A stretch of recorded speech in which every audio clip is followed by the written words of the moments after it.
by the way, yung statement ko, kasi ang sabi kasi ng tao, ito si Duterte, Hitler to killer.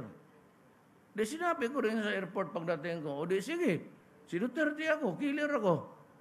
Nag-react ang Jewish community all over the world.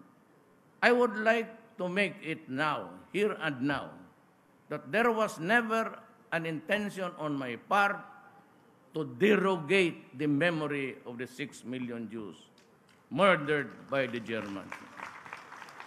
Ang reference kasi sa akin nila, nga ako daw si Hitler, na maraming pinatay. So, ang number kasi ng drug pushers, as I have told you, is 3 million. Kaya yun lang ang sinabi ko, sige, si Hitler ako. Pero ang patayin ko itong mga... But anyhow, if you... It's not really actually that I said something wrong. But rather, they do not really want you to tinker with the memory. Alam natin yan. So I apologize profoundly and deeply to the Jewish country. Wala akong... It was never my intention, but the problem was I was criticized using Hitler comparing to me. But I was very emphatic. Sabi ko, patayin ko ang 3 million natin.